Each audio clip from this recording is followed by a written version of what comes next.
Snow Everyone, get in swallowed the the car road now. It's when getting colder Marcus out here. slammed the Yes, brakes. let's hurry. A woman staggered through the blizzard with 3 kids, one limp in her arms, begging for help no one else stopped to give. She refused him at first, fear beating logic until the boy's breath faltered. Marcus said one line that froze her in place. "Come with me." What happened after changed all their lives, but not in the way she expected. Before we go any further, we'd love for you to hit that subscribe button.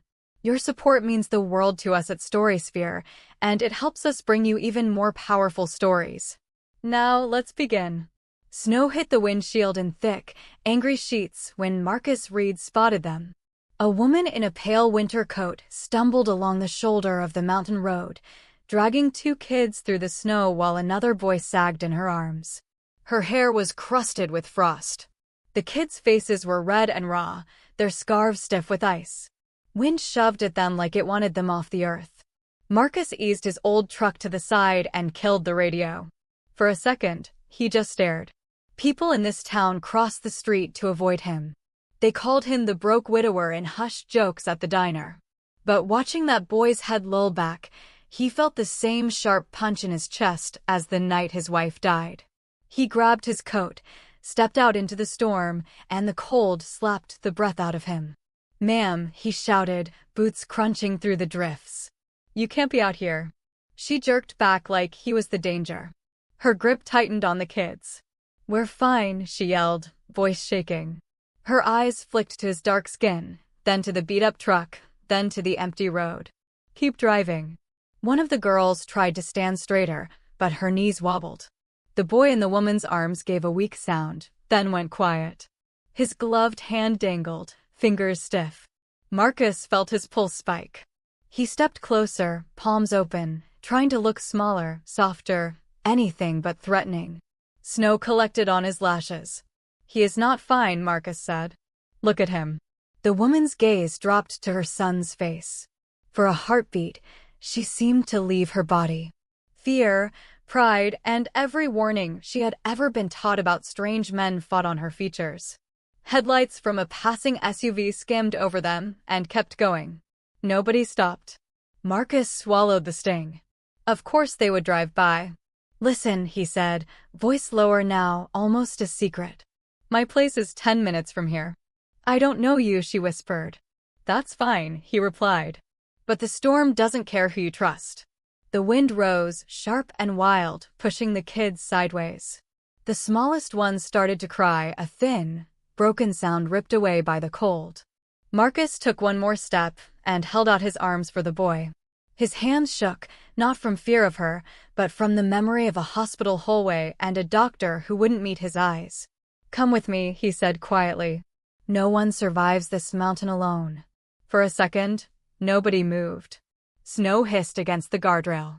Down in town, the same people who joked that Marcus was useless sat in warm living rooms, not knowing he was out here arguing with death for strangers. He refused to step back. The boy in her arms gave a soft exhale. That was what broke her. She nodded once, tiny and defeated. Marcus stepped forward fast and lifted the child with careful hands. The weight startled him. Kids were never this still. The woman gathered the others and followed, boots sinking deep into the snow. Her breath came in quick, panicked bursts. The younger girl clung to her sleeve, slipping every few steps. Marcus pushed the truck door open and helped them inside. The interior smelled like old coffee and engine grease.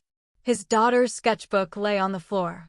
A grocery bag with canned soup rolled under the seat. The woman hesitated again, scanning everything, running through fear, suspicion, hope, and exhaustion in just a few seconds. Marcus started the engine. It coughed once before rumbling awake. He leaned forward, squinting through the storm as the wipers smeared white powder across the glass. The boy's head rested on Marcus's shoulder. His breaths were shallow, spaced too far apart. Marcus kept one hand steady on him while steering with the other. As they crawled up the road, the woman finally spoke. Her voice felt tired enough to collapse. "My name is Laura. We were on a ski trip. The car slid off the turn. I lost my husband in the chaos. Someone pulled him out, but they didn't see me and the kids. I walked for hours trying to find anyone." Marcus nodded. He knew these roads. Once winter took them, it swallowed mistakes whole. "You picked a rough night to fight the mountain." She let out a weak, humorless breath. "I didn't have a choice." The little girl in the back seat whispered, "Mom, my hands hurt." Marcus adjusted the heater. Warm air trickled out slow at first, then stronger.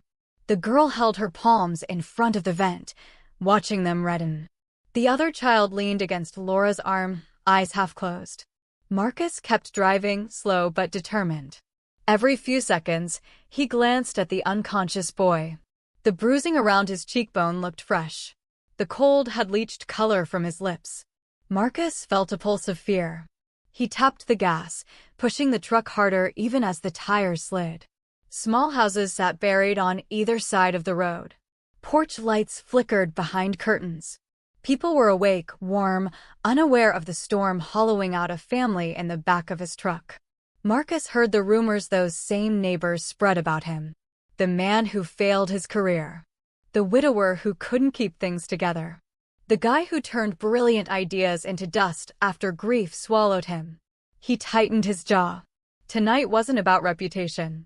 It was about getting 4 strangers past a storm that didn't care about any of them. But what Marcus didn't know was that this single decision would become the turning point of his entire life. The truck hit a bump, jostling everyone. Laura flinched. Marcus studied the boy again, murmuring something quiet and steady to keep himself focused. Laura watched his hands. Something shifted in her expression. Not trust, not yet, but recognition that this man was fighting hard for her children. They turned onto a narrow dirt road. The truck groaned its way up the incline, headlights cutting through swirling snow. Marcus's cabin appeared at the top, small and dark, except for a faint glow from the living room window. His kids were inside waiting for dinner that hadn't been cooked yet. He pulled up close to the porch and killed the engine. Silence wrapped around them, except for the wind scraping at the walls. Marcus looked at Laura. "Let's get them in. The heat will hit fast inside." She nodded, eyes bright with worry and something closer to fragile hope. Marcus pushed the cabin door open with his shoulder, carrying the unconscious boy inside. Heat rushed out, thick and welcome. A lamp glowed near the couch, and the faint smell of wood smoke drifted through the room. His daughter, Lily, stood from the table fast, eyes widening when she saw the family. His son Caleb froze mid-step with a pot in his hands. "It's okay," Marcus said. "We've got guests. Grab blankets." Lily moved first, quick and quiet, pulling 2 quilts from the closet. Caleb fetched towels from the hallway, his jaw tight with worry. Laura guided her other kids in behind Marcus, legs unsteady, faces thawing in the warmth. One of them let out a tiny gasp as the heat hit her fingers. Marcus laid the boy on the couch. He removed the kid's icy gloves, rubbing warmth back into stiff palms. Laura knelt beside him, brushing wet hair from her son's forehead. Her breath trembled. Marcus checked the boy's pulse again. Still low, still too slow, but steady enough to work with. He wrapped him in blankets and angled the space heater toward him. Lily handed the younger girl a mug of warm water. The child cupped it with both hands, shoulders shaking from the shift in temperature.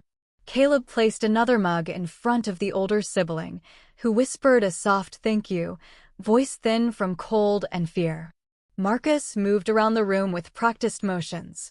Water on the stove, towels warming near the heater, boots placed by the door so the snow didn't pull across the floor. He watched for signs of shock in the kids. He watched for any sign the boy might slip deeper into danger. He kept his hands moving because stillness made space for the memories he avoided. Laura finally spoke, voice raw.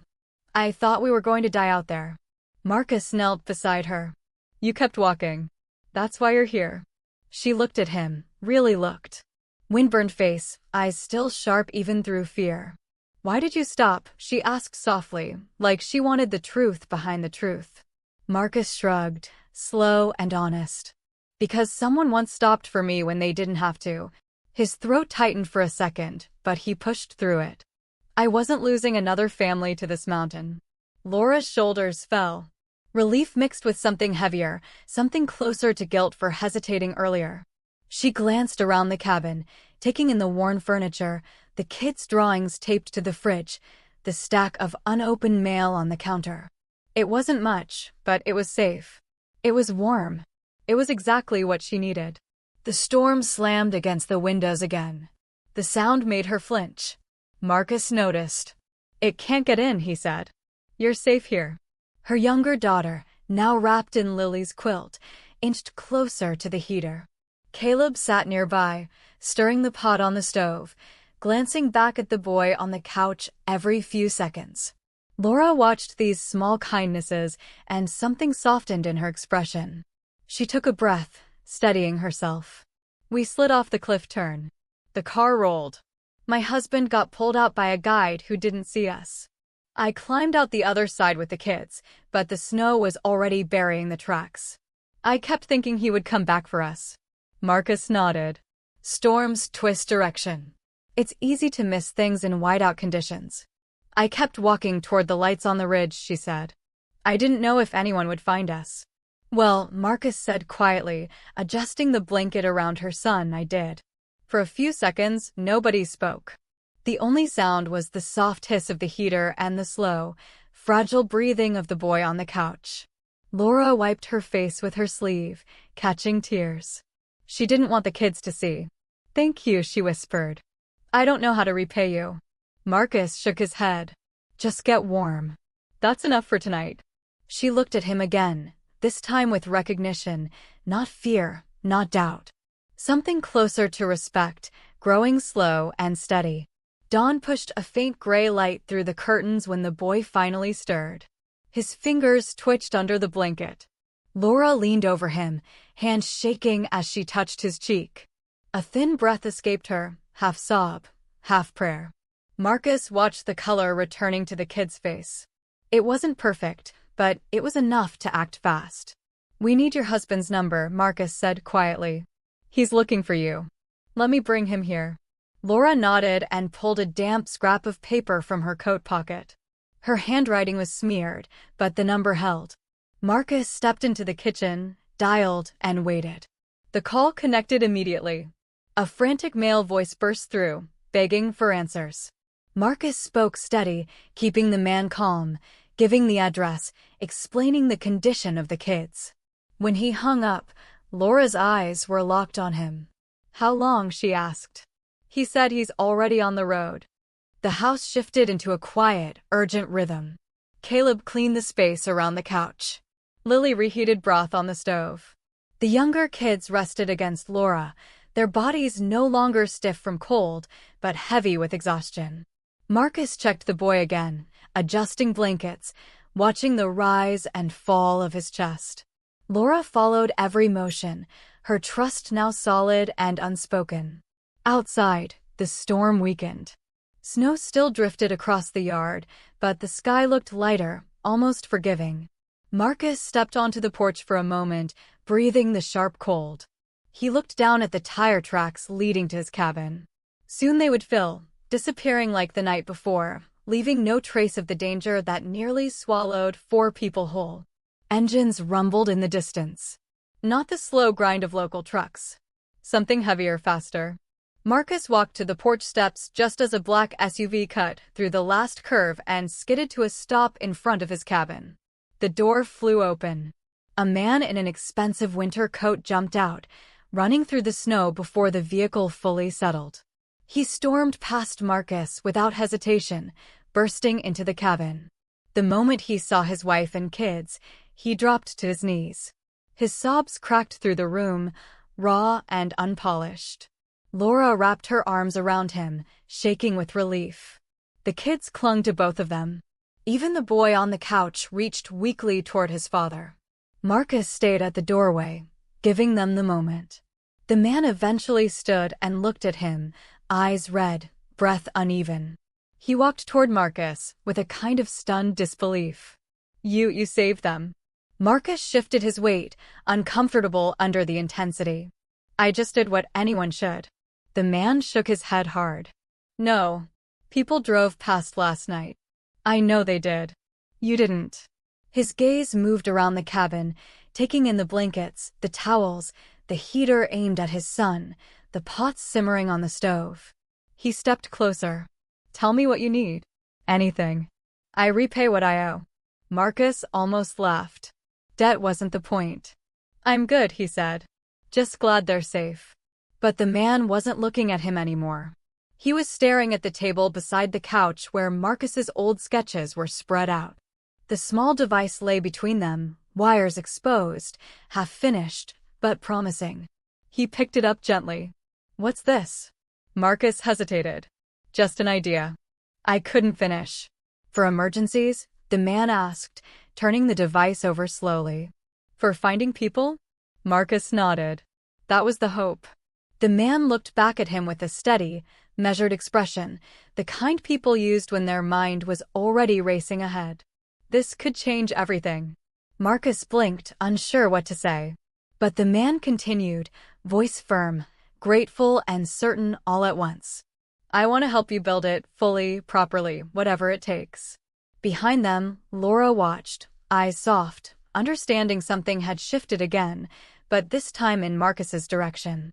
And the weight of the night finally broke in his chest, not from fear this time, but from possibility forming quietly in the morning light.